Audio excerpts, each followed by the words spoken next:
அத்தியாயம் 1. என் பெற்றோரும் பிள்ளைப் பருவமும். அனாதியான மெய்ப்பொருளை தேடுவதும் அதனுடன் இணைந்த குரு சீடன் நல்லுறவும் தொன்று தொட்ட பாரத பண்பாட்டின் சிறப்பியல்புகளாக இருந்து வந்துள்ளன. என் வழியும் தெய்வத்தன்மை உள்ளதொரு தவ முனிவரிடம் என்னை கொண்டு சென்றது.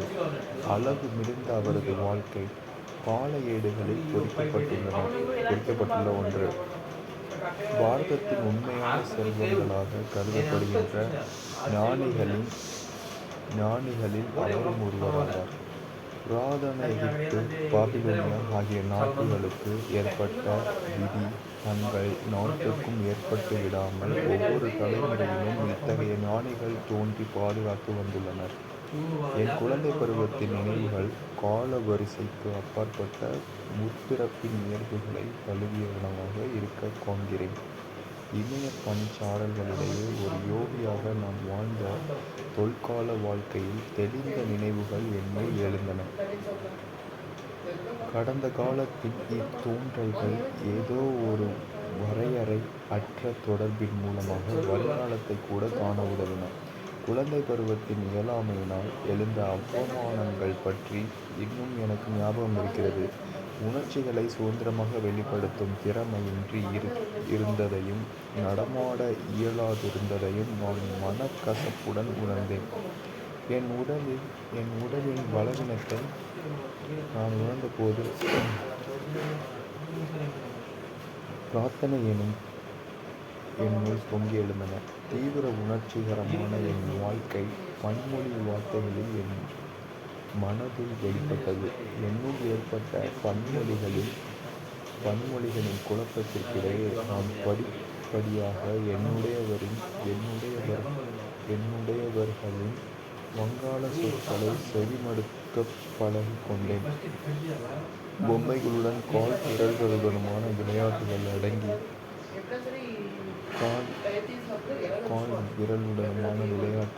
அடங்கி விட்டதாக பெரியவர்களால் கருதப்படும் பழமையின் மனம்தான் எத்தனை ஏமாற்ற வல்லது. எனது உள்மன கொந்தளிப்பும் அதற்கு ஈடு கொடுக்க முடியாத என் உடலும் அடிக்கடி பிடிவாதமான அழுகைகளை உண்டாக்கின. என் வேதனையைக் கண்டு எதுவும் செய்வதறியாது என் குடும்பத்தினர் திகைப்பை நான் நினைவு கூறுகிறேன்.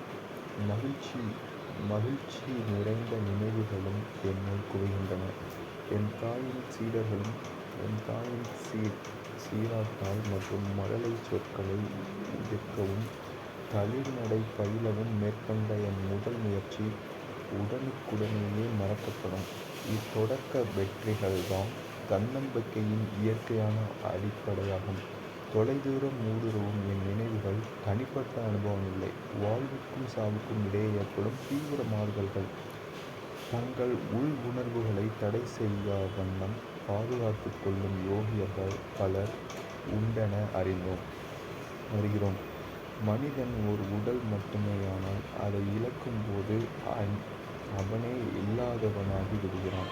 ஆனால் காலங்காலமாக தீர்க்கதரிசிகள் கூறுவது உண்மையெனில் மனிதன் அடிப்படையில் உடல் சார்பில்லா எங்கும் நிறைந்துள்ள ஆன்மாவே தான். வினோதமாக தோன்றிய போதிலும் குழந்தை பருவத்தில் பெரிய நினைவுகள் மிகவும் அபூர்வமில்லை.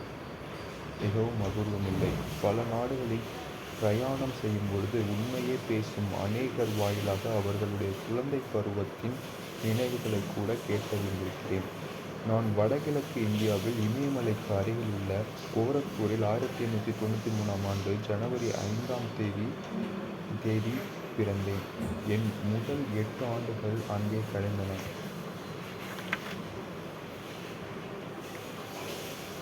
4 புதல்வர்களும் 4 புதல்விகளும் நாங்கள் 8 குழந்தைகள். முகுந்தலால் கோஷ் என்ற நான் 2வது மகனும் 4வது குழந்தையுமாவேன். என் தாய் தந்தையர் வங்காளியர், க்ஷத்ரிய வகுப்பைச் சேர்ந்தவர். இருவரும் இறையருளால் தெய்வத்தன்மையுடன் விளங்கினர். கண்ணியமானதும் சாத்வீகமானதுமாகிய அவர்களது பரஸ்பர அன்பு என்றுமே அற்பமான முறையில் வெளிப்பட்டதில்லை. பெற்றோர்களின் இதமான சூழ்நிலை துள்ளித் திரிந்த 8 இளம் ஜீவன்களுக்கு அமைதி நிறைந்ததொரு மையமாக விளங்கியது. தகப்பனார் பகவதி சரண் கோஷ் அன்பும் ஆழ்ந்த சிந்தனையும் சில சமயங்களில் கண்டிப்பும் உடையவராக இருந்தார். அவரிடம் நாங்கள் மிக பிரியத்துடன் இருந்த போதிலும் மரியாதை காரணமாக சற்று விலகியே இருப்போம். ஒரு திறமை வாய்ந்த கணித மேதையும் தர்க்க சாஸ்திரத்தில் நிபுணருமான அவர் தன் அறிவினாலேயே பெரும்பாலும் வழிநடத்தப்பட்டார்.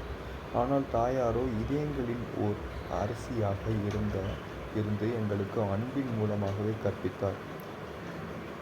தாயாரின் மறைவுக்கு பின் தகப்பனார் தன் உள்ளார்ந்த கனிவை அதிகம் வெளிப்படுத்தலானார்.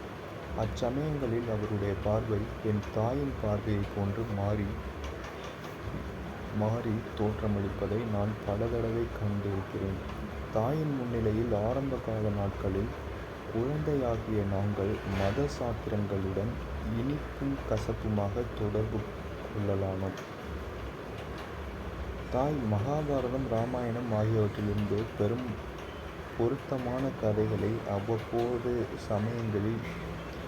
அவ்வப்போது சமயத்திற்கு ஏற்றவாறு எங்களை திருத்துவதற்கு திறமையுடன் கூறுவார். இச்சமயங்களில் கண்டிப்பதும் கற்றுக் கொடுப்பதும் சேர்ந்தே நடைபெறும். தகப்பனாருக்கு மரியாதை கொடுக்கும் வகையில் அவர் அலுவலகத்திலிருந்து வரும்போது அவரை வரவேற்க அன்னை குழந்தைகளாகிய எங்களுக்கு பிற்பகலில் அழகாக உடை உடுத்தி அலங்கரித்து விடுவார். பாரதத்தின் பெரிய கம்பெனிகளில் ஒன்றான வங்காள நாக்பூர் ரயில்வேயில் அவர் துணைத் தலைவருக்கு சமமான ஒரு பதவியை வகித்தார். அவர் வேலையின் காரணமாக அடிக்கடி பயணம் செய்ய நேர்ந்தது.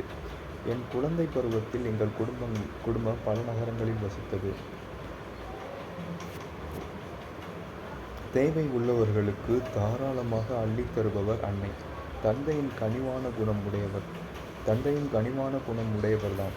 எனினும் சட்ட ஒழுங்கு முறையில் அவருக்கிருக்கும் பற்றுதல் குடும்ப வரவு செலவு வரையிலும் பரவியிருந்தது.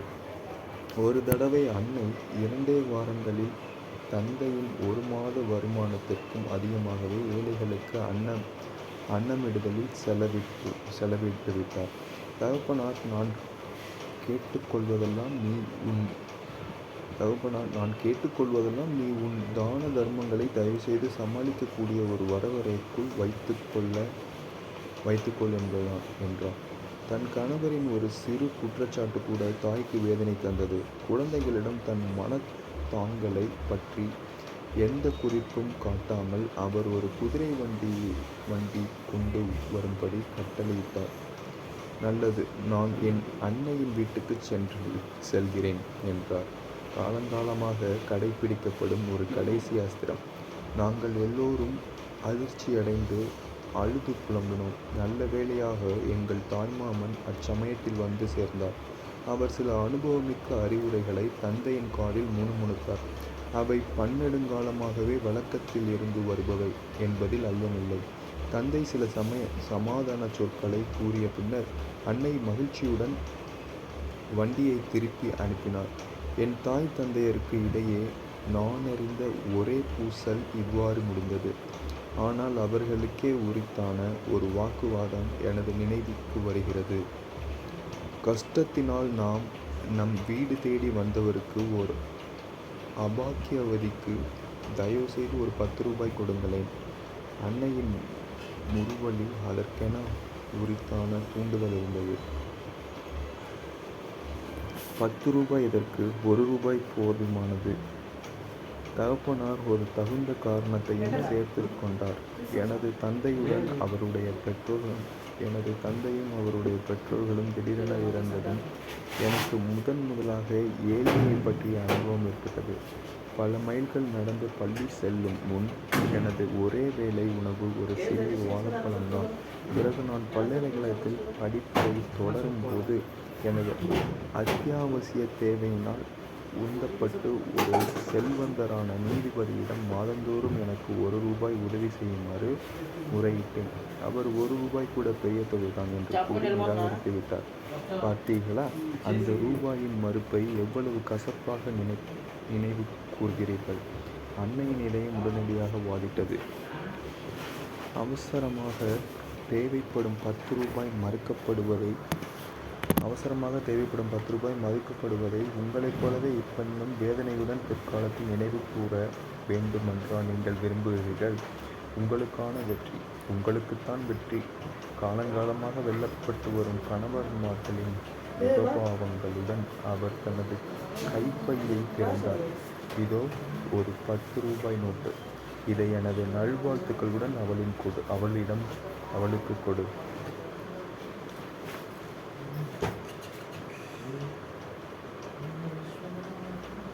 எந்த ஒரு புது யோசனைக்கும் எனது தந்தை முதலில் இல்லை என்றே சொல்லும் சுபாவமுடையவர். எனது அன்னையிடமிருந்து மிகச் சுலபமாக அனுதாபத்தை பெற முடிந்த அந்த பெண்ணிடம் எனது தந்தை நடந்து கொண்ட முறை அவருடைய வழக்கமான எச்சரிக்கைக்கு ஒரு உதாரணம் எனலாம். எதையும் உடனே ஒப்புக்கொள்வதில் அவருக்கு இருந்த தயக்கம் உண்மையில் சிந்தித்துச் செயல்பட வேண்டும் என்ற கொள்கையை மதிப்பதாகும். தந்தையினுடைய தீர்ப்புகள் நியாயமாகவும் சரிசமமாகவுமே இருந்தன என்பதை நான் எப்போதும் கண்டுள்ளேன். என்னுடைய பல வேண்டுகோள்களை அது விதிமுறையில் சுற்றுலா பயணமாக இருந்தாலும் சரி, விடுமுறையில் சுற்றுலா பயணமாக இருந்தாலும் சரி, அல்லது புது மோட்டார் சைக்கிள் வாங்குவதற்காக இருந்தாலும் சரி, ஓரிரு நியாயமான காரணங்களுடன் கூறினால் அவற்றை அவர் தவறாது பூர்த்தி செய்து விடுவார். தந்தையார்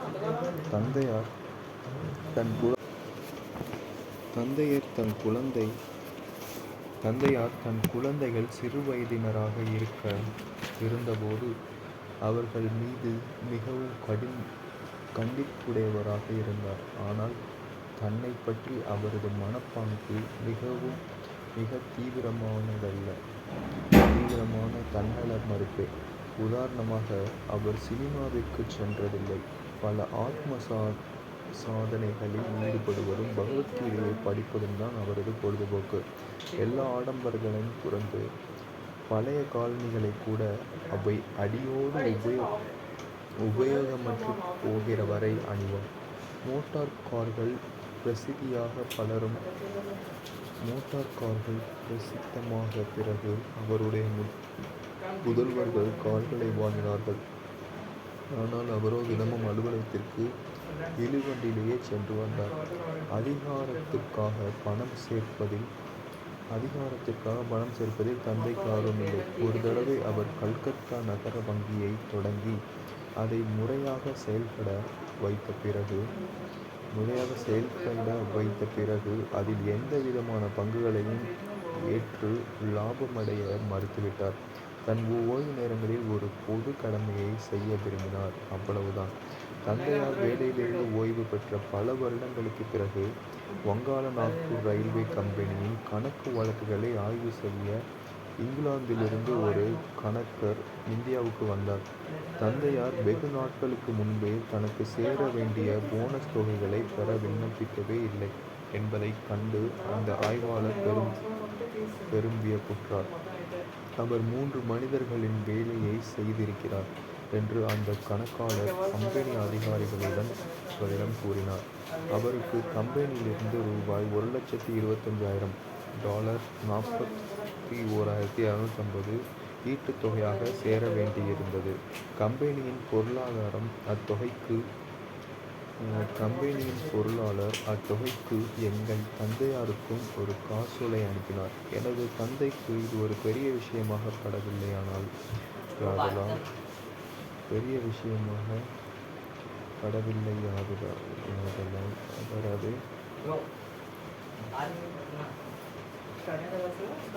அவர் அதை குடும்பத்தினரிடம் கூற மறுத்துவிட்டிருந்தார். வெகு நாட்களுக்கு பின் வங்கியிலிருந்து வந்த அறிவிப்பில் பெரும் வைப்புத் தொகை குறிக்கப்பட்டதை from Gorakhpur place only. ம்ஹும். வெகு நாட்களுக்கு பின் வங்கியில் இருந்து வந்த அறிவிப்பில் பெரும் வைப்புத் தொகை குறிக்கப்பட்டிருந்ததை பார்த்து எனது தம்பி விஷ்ணு அவரிடம் இதை பற்றி விசாரித்தான். தந்தையார் இந்த பொருளாதார லாபத்தை பற்றி பெருமைப்படுவானேன்.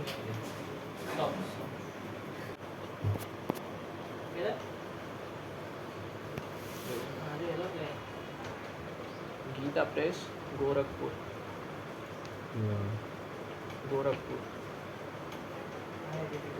Yes. Since G also born in Gorakhpur. தந்தையார் இந்த பொருளாதார லாபத்தை பற்றி பெருமைப்படுவானே. எதையும் சமநிலையில் பார்க்க வேண்டும் என்ற கொள்கை உடையவன் லாபத்தால் மகிழ்ச்சி அடைவதும் இல்லை, நஷ்டத்தால் கலங்கப்படுவதும் இல்லை. இவ்வுலகில் மனிதன் வரும்போது ஒரு காசு கூட இல்லாதவனாக வருகிறான், போகும்போது ஒரு ரூபாய் கூட இல்லாமல் தான் போகிறான் என்பது அவருக்கு தெரியும் என்றார். எனது பெற்றோர்கள் அவரை மனவாழ்வின் தொடக்க காலத்திலேயே காசியில் வசித்த லஹோரி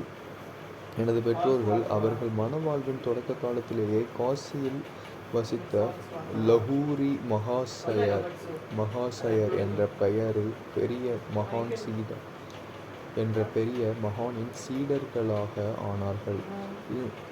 இந்த தொடர்பு இயல்பாகவே தந்தையிடம் காணப்பட்ட மனக்கட்டுப்பாட்டுணர்வை மேலும் உறுதி பெற செய்தது. ஒரு தடவை எனது மூத்த சகோதரி ரோமாவிடம் எனது அன்னை உன் தந்தையும் நானும் வருடம் ஒரு முறைதான் மகப்பேறு பெற வேண்டி கணவன் மனைவியாக இருக்கும் என்று குறிப்பிடத்தக்க செய்தி ஒன்றை கூறினார். ஒரு தடவை எனது மூத்த சகோதரி ரோமாவிடம் எனது அன்னை உன் தந்தையும் நானும் வருடம் ஒரு முறைதான் மகப்பேறு பெற வேண்டி கணவன் மனைவியாக இருப்போம் என்று குறிப்பிடத்தக்க செய்தி ஒன்றை கூறினார். தந்தையார் லஹிரி மகாசாயரை வங்காள நாக்பூர் ரயில்வேயின் கிளை ஒன்றில் ஊழியராக இருந்த அவினாஷ் பாபுவின் மூலமாக சந்தித்தார். தந்தையார் லஹூரி மகாசாயரை வங்காள நாக்பூர் ரயில்வேயின் கிளை ஒன்றிய ஊழியராக இருந்த அவினாஷ் பாபுவின் மூலமாக சந்தித்தார். கோரக்பூரில் பாரத தேசத்தின் பல மகான்களை பற்றி எனது இளமனதை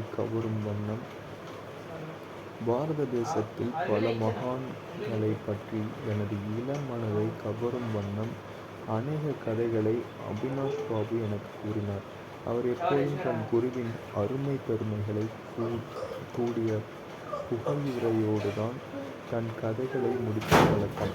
உன் தந்தையார் எப்படிப்பட்ட அசாதாரணமான சூழ்நிலையில் லஹூரி மகாசாயரின் சீடர் ஆனார் என்பது பற்றி நீ எப்பொழுதாவது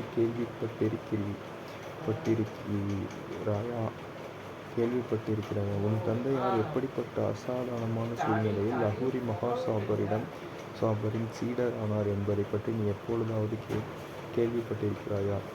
ஒரு சாவகாசமான கோடை மாலை வேளையில் நானும் அவினாஷ் பாபுவும் எங்கள் வீட்டில் வளாகத்தில் உட்கார்ந்திருந்த போது அவர் ஆவலை கிளறும் இந்த கேள்வியை என்னிடம் கேட்டார். நான் ஆர்வமுடன் ஒரு புன்முறுவலை சிந்தி இல்லை என்பதற்கு அடையாளமாக தலையை அசைத்தேன். பல வருடங்களுக்கு முன்பு நீ பிறப்பதற்கு முன்னால் நான் எனது மேலதிகாரியான உன் தந்தையிடம் காசியிலிருந்து எனது குருதேவரை சந்திப்பதற்காக ஒரு வாரம் எனது அலுவலக பணிகளிலிருந்து விடுப்பு கேட்டேன். உன் தகப்பனார் எனது திட்டத்தை ஏளனம் செய்தார். அவர் நீ என்ன ஒரு மதவெறியா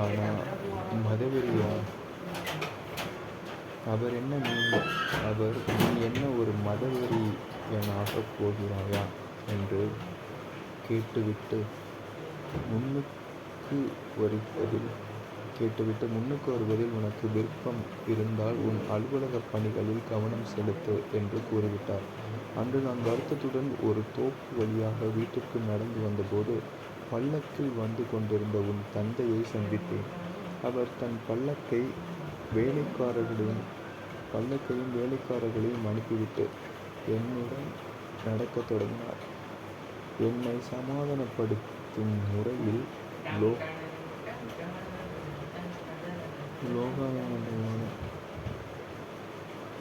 லோகாயமான வெற்றிகளுக்கு முயற்சிப்பதில் உள்ள லாபத்தை எனக்கு சுட்டிக்காட்டினார். நான் விருப்பமில்லாமல் அதை கேட்டுக் கொண்டு வந்தேன். ஆனால் எனது இதயம் லகூரி மகாசாயா தங்களை காணாமல் என்னால் வாழ முடியாது என்று திரும்ப திரும்ப கூறிக்கொண்டிருந்தது.